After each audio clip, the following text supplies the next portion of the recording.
Hello, hello, hello. This is Coach Paula. Welcome to this segment of Titration Talks at the intersection of order and intention. And we are in the curriculum year of Root in 26, and the O is order. And the second month of the quarter is the month of intention.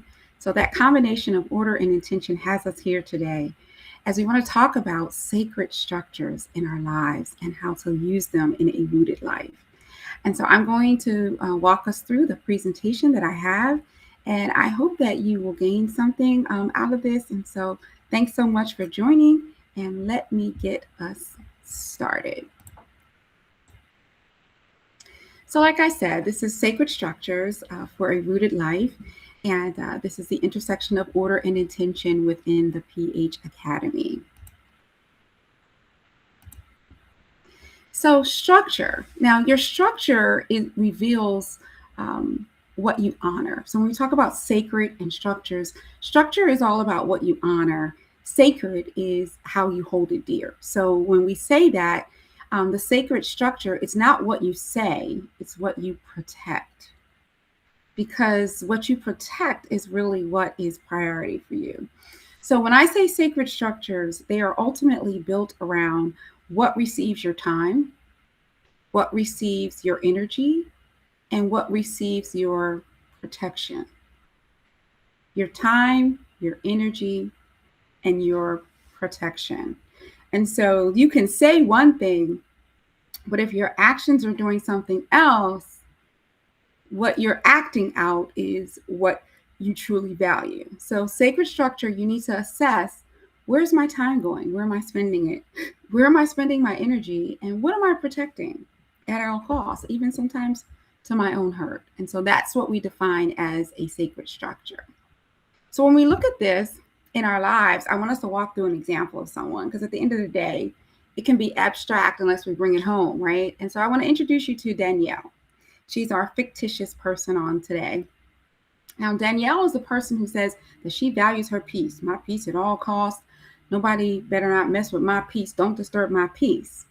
But when we look at her, what she protects, where her energy goes, and where her time goes, we notice that Danielle, one, says yes to everything. Two, she starts every morning reactively. From the jump in the morning, she's already on the reactor. And number three, she answers her messages immediately. Like there's no pause or hesitation. She's immediately responding to her messages. Which is four, she's never pausing. She's always on go, quick comeback.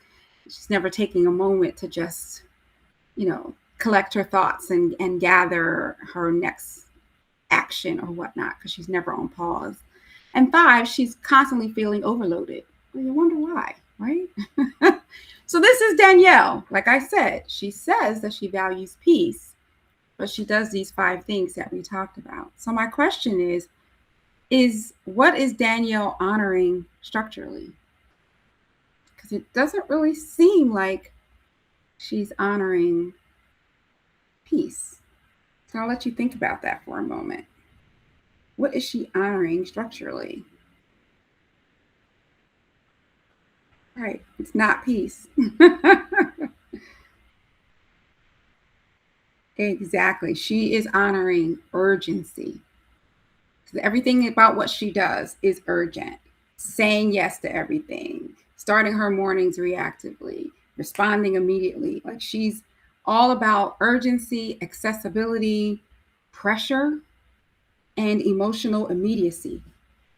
Like I'm not saying that there aren't going to be times where we may feel pressure, but she's almost creating it in how she's navigating and managing her life. So as much as she says she values peace, her actions are showing that she really values urgency. And so if her value is really peace, think about your life. What do you want your life to reflect? And how do you protect that more intentionally? Because we can look at Danielle and we can very easily say, oh, girl, you should do this or you should do that. But if we take the mirror and shine it on ourselves, where can we see ourselves in this Danielle story? She was just so focused on urgency. So sacred structure, ultimately, it requires meaning. What are you saying? What are you focusing on? And what are you demonstrating with your action? So structure becomes sustainable when it's connected to a consequence. When you can realize, if I do this, this is going to happen, and it's a real consequence that is, tangible, then it will impact your behavior. And so without peace, Danielle experiences exhaustion. She has emotional reactivity. She can often be disconnected and feel, quite honestly, overwhelmed in what it is that she's doing. And so, what is the cost of not protecting the things that you say you value? Because there's a cost associated with it. You say you value something, but then you're not protecting it. There's a cost for not protecting that. So we have to think about that when we're holding things sacred and near and dear to us. What cost are we paying for not protecting this? So I want you to build your own sacred structure. Coach Paul is not just going to pull you here and tell you some things. We're going to bring this right down your street into your house. And so I want you to take a few moments and to think through these 4 questions that I'm going to ask that are posed here, and begin to build your sacred structure. This is an ongoing thing. You're going to build something today, but you're going to have to constantly reaffirm the structures that you build. So first thing is, what value do I want to honor? Because you can't hold something as sacred. You can't protect it if you don't know what it is. So is it your peace? Is it your time? Come figure out what that is that you want to value, because that becomes the basis for your sacred structure. And then ask yourself, what is currently violating that value? What's happening? Do I not have boundaries that I should have? Am I not clear in what I want, even myself, right? So figure out, 1, what it is you want to honor. 2, figure out what is currently violating it. And then number 3, what would this value require structurally? That's where I was saying, you might need to have boundaries. If you want to have, I was watching a podcast the other day, and the woman was talking about how she takes 1 day a week, and that is her Sabbath. And that's her sacred structure. She is, a high profile, high visibility, very active. I won't quite say celeb, but she's very well known in many circles. And so she goes all the time, but she's like, I have to honor my Mondays. She's like, because that is my day to myself. I don't structure anything. I don't schedule anything, unless it's something that is going to bring me joy.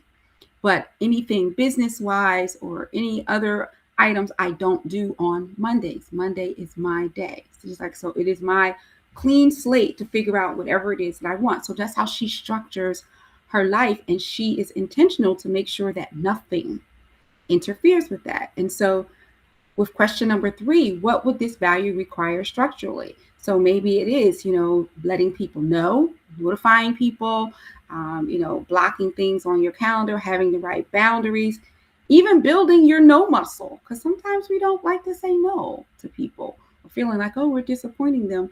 But if you're doing something for them when you really should be doing something for yourself, you're still sacrificing. Yet again, there's a cost.